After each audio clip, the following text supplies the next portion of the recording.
reckon we'll get to it. Now, as much as I hate addressing the big fat orange goddamn elephant in the fucking room, I'm going to get the politics out of the way, even though they're going to be sprinkled in throughout. Man, Trump's followers. I'll never understand that kind of loyalty, blind, idiot loyalty. In spite of all the information out there showing he's one of the worst Americans alive. He doesn't pay taxes. He doesn't pay his share of anything. He just uses up, consumes. He cheated on his wives, cheated on the contractors that built his shitty buildings with his dumbass name plastered on them like graffiti and gold. He's fucked everyone over, and now he's fucking the country over again. And his people love it, like he's playing with cheat codes, and they're proud to watch him rack up the high score for never facing consequences. The man himself's a big goddamn joke anyway. The Simpsons did it, remember? Yeah, The Simpsons, a cartoon that trades in absurd jokes. Now that joke's real, and the punchline feels a hell of a lot closer to Jim Jones. Why do people want this felon, this fraudster, this con man, this adjudicated rapist? Yeah, on the books, folks, found liable in court for sexual assault. Is there anybody in his circle that hasn't raped, assaulted, or defrauded somebody? Yet his followers cheer. Are they stupid, ignorant, or just shitty? Usually if I'm loyal to someone, I know the details. I don't follow blindly. But these people, they're fine handing him the controller and letting him play God mode forever. I don't respect them. I don't find them credible. And I sure as hell don't fucking like them. I find them suspect because their guy sure looks like a groomer. The man has more pictures with Jeffrey Epstein than I have with my own grandfather. Video, too. And Ghislaine Maxwell is always nearby. We'll probably walk out of prison with a pardon so long as she sings the tune Trump writes for it. Still they cheer. Still they defend. I hope another pandemic comes and takes out almost every one of them, because that kind of stupidity is killing us all. Remember how he said COVID was a hoax? Remember Joe Rogan backing him up, turning the death of thousands into a punchline for his fans? Yeah, that blood's on their hands. Trump shits his pants in a diaper while pretending he's the healthiest man alive. He'd step on your baby's soft spot to avoid a puddle, though. And still, you think he gives a damn about you? Tell me one net positive this man has ever given us. Historians already pegged him as the worst president after his first term, and now he's doubling down, just like all his followers double down on stupid every time he does something. Where's the line? We gave you leniency in 2015. We gave you almost a decade of benefit of the doubt, but the line in the sand has been drawn. When is it okay to admit that somebody who should have been hanged 3 times over deserves lead in the skull? His kids aren't innocent. Ivanka and her husband shared nuclear secrets. His sons defrauded a children's cancer charity. Barron, dead-eyed 6'5" freak. And Melania, ship her back with the rest. Fox News runs propaganda night and day. Jesse Waters, Laura Ingraham, all of them should face the news for it. Propaganda kills. And isn't it funny Laura's own brother outed their dad as a Mein Kampf carrying Nazi? And yet people still act like this is politics. This isn't politics. This is human rights. This is survival. So think about someone else for once in your life. Think about what it'd be like if it was happening to you. So I'm asking you, think if you were in their shoes, if you were in the shoes of the people being persecuted, you know, the brown people you don't like, what if that was you? I think about John Grisham's Time to Kill and the big stinger in that courtroom drama. McConaughey plays a lawyer in the movie, and he says, now imagine if that little girl was white, and everybody, whoa, and I thought that was very silly, but then again, I thought maybe people didn't consider what it'd be like to be in those people's shoes. They're just hateful dog shit. And I was hoping maybe, just maybe, I'd clear some of the cobwebs out and they'd start thinking clearly. Like I said, that line's been drawn. And if you're still all about this guy, yeah, you deserve to die, and I hope you burn in hell. You ever agree with somebody and immediately regret it? Like you don't even want them defending your position because they sound like an idiot? They mean well, but they can't get through 2 sentences without making shit up and making you look bad.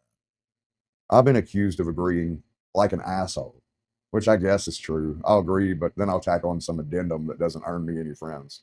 I chose to be right over liked a long time ago because you motherfuckers weren't going to like me anyway. What I should have said was, well, clearly there's nothing to debate here. We'll just have to agree to agree. Or better yet, just hit them with the old, yep, sure thing, sport. You nailed it there, chief. And then walk away before they drag me through another 45 minutes of fucking nothing. See, I personally believe there's nothing that should be talked about that long. 2 conversational paragraphs, that's it. And if your opinion involves hurting other people, fuck off, conversation's over. But we don't live in that kind of world, do we? Or at least you don't. You live in a place that pretends it's civilized. Other countries, they'll tell you flat out, like it or lump it. And they don't give you the beat feet, pound sand to get out of here. If you don't like it, get the fuck out, like the Al-Qaeda does and fucking here in the States. You don't like it, they just kill you. Here, we slap a smile on the executioner's face and call it freedom. That's why your bullshit alarm starts blaring DEFCON 5 every time the news cuts to commercial. And don't get me started on the parties. Republicans' whole bench full of creeps. Look at Clarence Thomas or Kavanaugh. You're telling me they can't appoint one guy who doesn't reek of assault charges? Hell, they got a sex offender overseeing kids' fitness now. Feels less like politics and more like normalization. Democrats, don't think you're off the hook. Ain't doing much besides selling books and collecting speaking fees. Yeah, it's easy to play babyface when you're chasing. Well, what's the plan when you actually get the belt again? Better be something different than the old guard. Because I remember old Joe Biden back at the Anita Hill hearings when Clarence Thomas was being appointed to the Supreme Court. I haven't forgotten, Joe. You probably have, though. Truth is, the folks singing in my choir, they seem compromised too. Owned, just like the other side. They just dress it up better. Makes you wonder, if Kamala had won, how many of them would be swimming in ad revenue right now?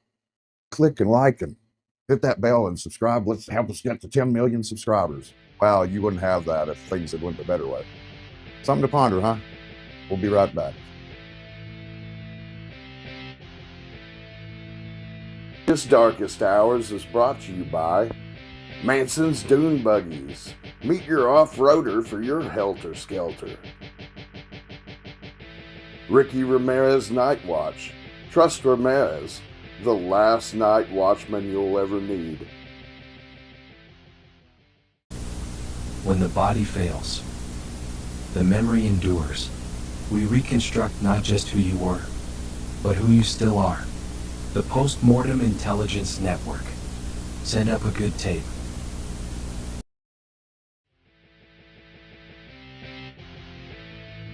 I'm going to slip into something a little darker. Shall we? You ever take a real hard gander at a 5-gallon bucket? You ever notice how every single bucket comes with the same warning? Children can drown in buckets. If you don't know what I'm talking about, I've got an example from a chintzy tool and hardware store in town. There's a little floaty right there. It doesn't matter what's in the bucket. It's dirt, but probably enough to bury a toddler. I go to do some kind of industrial lube job. Suddenly I'm reminded of a drowned toddler. I haul a pickle bucket out of the cold storage. Boom, drowned toddler. I try to mix up some Quickcrete. If I can get it out of the fucking paper bag into the bucket, and yep, dead toddler. Doesn't matter what you're doing, motor oil, pickles, gardening, the bucket wants you to picture a dead kid face down in 2 inches of water. Thanks, bucket. Real uplifting. I get it. It happens. The stats are real. But let's be honest. If a bucket takes you out, maybe, just maybe, nature just called your number. A dash of Darwinism in aisle 5. As someone who's carried a very small coffin, I don't like to think of miniature funerals, and I can't look at a bucket without that going through my head again. But that warning's got to be there, right? I'm not doing anything important. Let's talk about swingers, shall we? I'm about to make a sweeping generalization, not because I believe it deep down, because sometimes you got to shut somebody the fuck up. You ever run into a swinger or one of these people looking for a cuckolding situation? Or people just looking for a third? It is rarely the couple you want to hear about it from. For every hot wife posting nudes online, there's hundreds of not so hot wives. And yet, they're just tenacious as ever.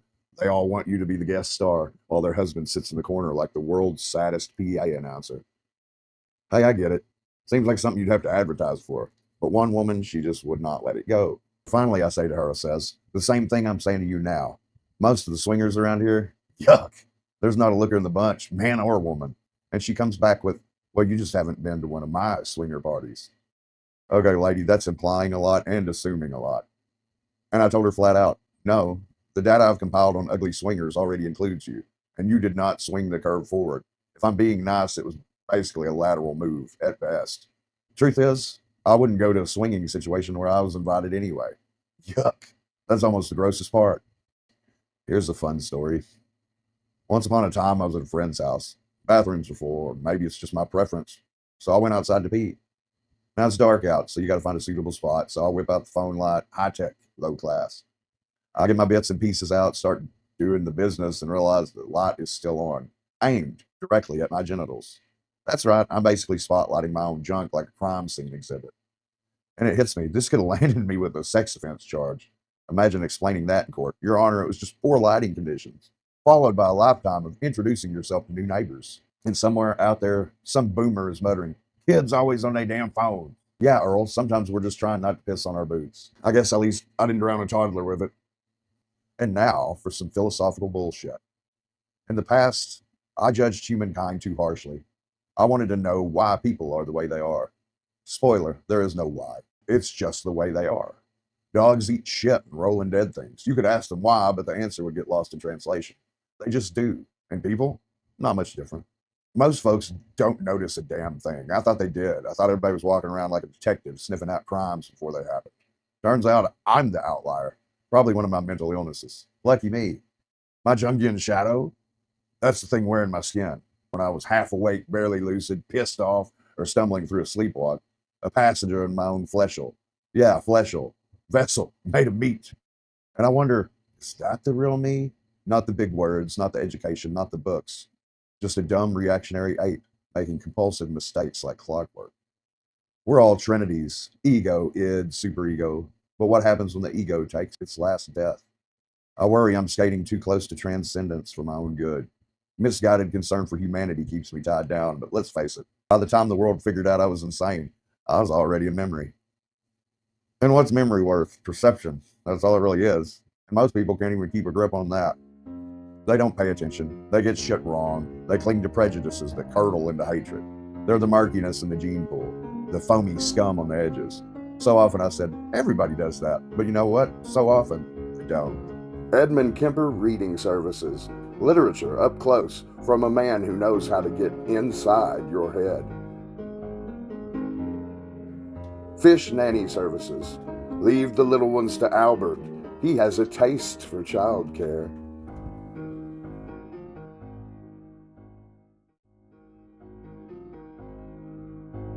I'm a creative type, if you hadn't figured that out. And we are a fickle and entitled lot, really. Not only is your attention required, but also payment. While robots stole the welders' jobs, the cashier's shifts, and the forklift driver's dignity, the world shrugged. Blue collars vanished into automation like socks in the dryer. No parades, few protests, if any. Just Carl in the break room muttering, "Guess the robots don't take smoke breaks." Well, let some soulless JPEG-spewing server farm fart out a sad astronaut holding a banana, and suddenly it's code red in the creative cathedral. The art world loses its goddamn mind. What will become of the creatives, they cry, as if illustrators were monks transcribing holy scrolls instead of charging $300 for anime Garfield commissions. You know why it's different? Because the creative class has PR teams, podcasts, patrons, publishing deals, names that start with lowercase letters and silent X's. They can make some noise. Meanwhile, the guy at the end of the shovel, he can't miss a shift. One day off is a $37 overdraft fee, a car repo, a court summons, and no more insulin for your kid. His dignity packed in the lunchbox next to the peanut butter crackers that he had to lift from the gas station. He died quietly. So don't cry for the paintbrush holders, cry for the drywallers. Machines didn't do your job. The machine did. Capitalism. You want to be mad? Don't scream at the paintbrush, scream at the fucking museum. And yeah, AI art looks shitty half the time. So did yours. Oh, look, another graphite horse. And here is a different horse in graphite. Here's another pencil-dried horse. Hell, look at YouTube. Half the biggest channels exist just to read other people's Reddit stories verbatim, word to word. And they've got the audacity to brag. Well, at least it's my real voice, not an AI clone. Well, congrats, champ. You're a human audiobook of somebody else's bathroom stall confessions. High art. The world went and got itself in a big damn hurry, and it's not slowing down for you. Whenever we were kids, they gave us some serious life-changing decisions to make. Decisions nobody should be putting on a child's shoulders. A child shouldn't be signing up for decades of debt with student loans before they even know what the hell they are. A child shouldn't be pressured into paths that'll break their backs or their minds before they even had a chance to live. And some kids, they weren't just handed paperwork, they were handed over, trafficked to Donald Trump, Prince Andrew, or Bill Clinton, and other frequent flyers on the Jeff Epstein goddamn pedo place island. That's the part nobody likes to say out loud. We were children and they gave us decisions that weren't really decisions at all. Debt or ruin, silence or abuse. Every road paved with the same betrayal. And the people responsible, they're still out there, writing books, hosting galas, smiling for the camera like nothing ever happened. So yeah, don't tell me childhood is carefree. Some of us had the weight of the world dropped on us before we even knew how to spell world. Now that I've bitched about the people bitching about AI, you ever stop and realize the robots are the ones giving us the Turing tests now? Like, wasn't CAPTCHA invented to keep the bots out? That was the whole point, right? Click on every picture with a traffic light on it and you can come in. Okay, cool, I'll play your little game, but now the test itself is being administered by AI. It's like hiring a vampire to manage the garlic farm. Yes, the garlic is fine. You have to bounce on it. Crazy style. And it's always the weirdest shit. Pick all the images with chimneys, and you're like, is that a chimney or a European mailbox? Am I crazy or is this just gaslighting me? We've handed over the keys. The robots are at the door, checking IDs. You ever had one of those memories that's like vintage, still in the box? It's a memory that didn't make it into tertiary viewings. You hadn't fucked it all up yet with all the repetitive remembering and the altering and warping of the memories thereof. Cherish those, should they be good memories. It's the closest you're going to get to going back in time. I reckon I got another one of those thought experiments for you. When does violence stop being wrong and start being required? When your freedoms are gone? When your neighbor vanishes? When they start banning books and feeding your kids propaganda? Just how close to your neck does the boot have to get before you react? I'm not saying do it. I'm just saying there's a threshold, an event horizon, a moment when the wrench becomes righteous and might makes right. Let's talk about violence. Now, I'm not saying do it. I'm just asking, where's the line? Like, at what point does violence stop being bad and start being necessary? When does it shift from, you shouldn't do that, to, okay, yeah, somebody had to do something? Is it when the freedoms are gone? When the boot touches your neck? Or is it way earlier, like when they raise the price of insulin but bail the banks out again?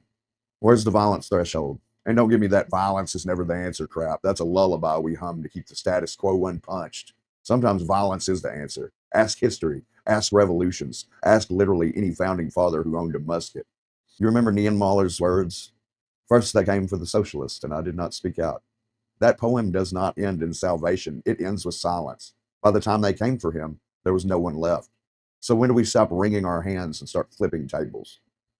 Is it when the regime starts arresting journalists? When they burn books? When they start putting your neighbors in re-education facilities? Or is it more subtle when the injustice just quietly strolls up to your driveway, knocks politely, and says, hey, it's your turn now? Where's the event horizon where you go from, I'm concerned, to, hand me that wrench? I'm not saying we're there, not saying we're not. Just asking questions, like a philosopher with a bat. And as aforementioned, that line's been drawn. You got to decide whether you want to be at the hilt or the blade, because you don't want to be figuring that out when you're already in the shit. We'll be right back. Until next time, this has been Darkest Hours, and I was Zach. By the way, I didn't think it was cool that your fucking commercial stole my catchphrase. Well, by now, folks, you ought to know what to send and where to send it. Send up a good tape.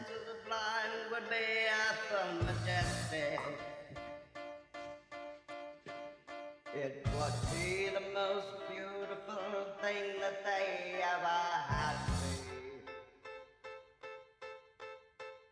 It would draw such surprise. Bye-bye. Up next, we got... Oh, fuck, we're up next. It's always on. Y'all gotta get some more fucking shit on this channel. Nobody else wants to have anything on this channel. Nobody wants a free spot to do their stupid shit. This is a community access show. There's like a $14 fee and you gotta fill out one page of paperwork. No flesh humans want to fill in for me every once in a while? Y'all make me get tired.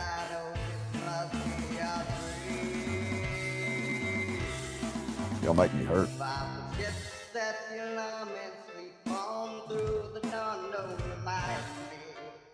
I need to be shut down for a minute. I'd rather be dreaming of someone that living. Thanks.